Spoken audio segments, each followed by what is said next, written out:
ზუსტად 5 წლის წინ ომის მთავარ ეპიცენტრად ქალაქი გორი იქცა. რუსული ინტერვენციის შედეგად საქართველოს 228 მშვიდობიანი მოქალაქე, 170 სამხედრო პირი და 14 პოლიციელი დაიღუპა. დაკარგულად მიიჩნევა 8 ჯარისკაცი. 30,000 ადამიანი დევნილობაში რჩება. აქტიური საბრძოლო მოქმედებების შეწყვეტა საფრანგეთის პრეზიდენტის ნიკოლა სარკოზის ჩარევის შედეგად მოხერხდა. სარკოზიმ 12 აგვისტოს 6 პუნქტიანი სამშვიდობო გეგმა ჯერ მოსკოვში, შემდეგ კი თბილისში შეათანხმა. 2008 წლის აგვისტოს ომის მე-5 წლის თავისადმი მიძღვნილი ღონისძიებები დღეს საქართველოს რამდენიმე ქალაქში იმართება. და რა ხდება ქალაქში, რომელიც 5 წლის წინ ომის მთავარ ეპიცენტრად იქცა? ჩვენი გადამღები ჯგუფი დილიდან გორში იმყოფება. გვანცა პაპავაძე ისაუბრებს პირდაპირ ეთერში. გვანცა გისმენთ.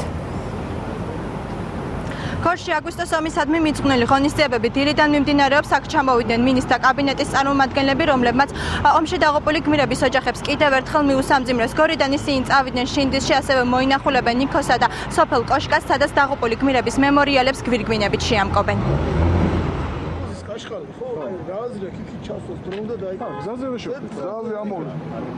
ჩავალთ სოფლებში, სადაც კონფლიქტის მერე სოფლებში, სადაც შევხვდებით მოსახლეობას და დავათვალიერებთ იმ პროექტებს, რაც ამ სოფლების მხარდასაჭერად ხორციელდება, როგორც სარწყავი სისტემის მოწესრიგების, ასევე სასველი წყლის ჭაბურღილების სახით.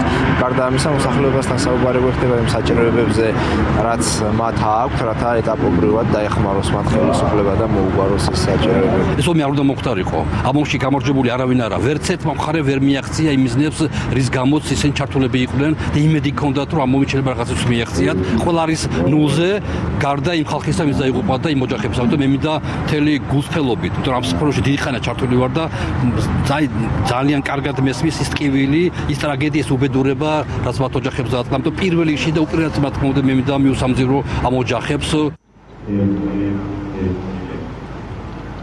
დილიდან გორში იმყოფებოდა ტოლვითა და განსახლების მინისტრი დავით არახველიძე. მან დიდების მემორიალი ყვავილებით, ხოლო საქართველოს თავდადებისთვის დაღუპულ გმირთა მემორიალი გვირგვინით შეამკო, ასევე გადაიხადეს დაღუპულ გმირთა სულის მოსახსენიებელი პანაშვიდით. დავით არახველიძემ ასევე დაათვალიერა გორის გიმნაზიაში აგვისტოს ომის პერიოდის ამსახველი გამოფენა და ნახა დოკუმენტური ფილმი. დავით არახველიძემ იმედი გამოთქვა, რომ დაღუპული გმირების ოჯახები მალე გაერთიანებულ საქართველოში იცხოვრებენ.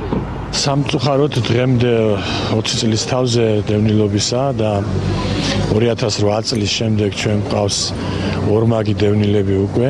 ძირითადი პრობლემა ისევ რჩება საბინაო მოწყობის საკითხი. ამასთან ერთად არის პრობლემები შემოსავლის წყაროებთან დაკავშირებით, ჯანმრთელობის პრობლემების სწავლის და ასე შემდეგ. ჩვენს პრიორიტეტებში შედის პირველ რიგში საბინაო უზრუნველყოფა დევნილებისა. ყოველი ადამიანი, რომელიც სამშობლოს შეეწირა გმირი არის და დარწმუნებული ვარ, რომ დასჭირდეს საქართველოს მათი სულის შეწირვა, ისინი კვლავ ამას გააკეთებდნენ. გორში დაღუპული გმირთა მემორიალი ყვავილებით შეამკეს. ახალგაზრდებმა მათ კიდევ ერთხელ გაიხსენეს თუ როგორ იწყებოდა აგვისტოს ომი და სიმბოლური აქცია სახელწოდებით ახალგაზრდები მშვიდობიანი თანაცხოვრებისთვის მოაწყეს. წელსაც ომის 5 წლის თავთან დაკავშირებით გადავწყვიტეთ, რომ ჩაგვეტარებინა სამშვიდობო აქცია. აქციაში მონაწილეობენ დევნილი ახალგაზრდები და ასევე ის ახალგაზრდები, რომლებიც ცხოვრობენ გორის რაიონის მიმდებარე სოფლებში.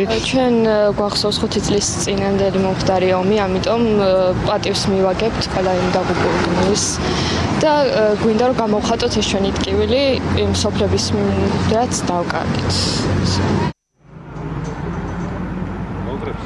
გორის ცენტრალურ მოედანზე ფიცის დადების ცერემონიალისთვის მზადება უკვე დაწყებულია. საღამოს აქ მოვა პრემიერ-მინისტრი, რომელიც აღმასრულებელი და საკანონმდებლო ხელისუფლების წარმომადგენლებთან ერთად სამხედრო მოსამსახურეების მიერ ფიცის დადების ცერემონიალს დაესწრება. დიდი მადლობა. გვანცა პაპავაძე საუბრობდა პირდაპირ ეთერში. აჭარის მთავრობის თავმჯდომარემ არჩილ ხაბაძემ ჯანდაცვის მინისტრთან ნუგზარ სურმანიძესთან ერთად აგვისტოს ომში დაღუპული გმირის ამირან შაინიძის ოჯახი მოინახულა და ერთჯერადი დახმარება გადასცა. კაპრალი ამირან შაინიძე საქართველოს შეერაღებულ ძალებში 2004 წლიდან მსახურობდა. იგი 8 აგვისტოს 29 წლის ასაკში ცხინვალში საომარი მოქმედებების დროს დაიღუპა. 2008 წლის აგვისტოს მოვლენების დროს აჭარიდან 16 ჯარისკაცი გარდაიცვალა. დაღუპულთა ყველა ოჯახს აჭარის მთავრობა ფულად დახმარება განხილვებას დღის ბოლომდე გაუწევს. გარდა ამისა, მთავრობის თავმჯდომარის განცხადებით, პრემიერ-მინისტრის ინიციატივით 2014 წლიდან 4000-მდე ჯარისკაცის ოჯახს 500 ლარიანი, 2015 წლიდან კი 1000 ლარიანი დახმარება გაეწევათ. ამ დღესთან დაკავშირებით ოჯახებს გადავცემთ დახმარების სახით თითოეულ ოჯახს 2000 ლარს.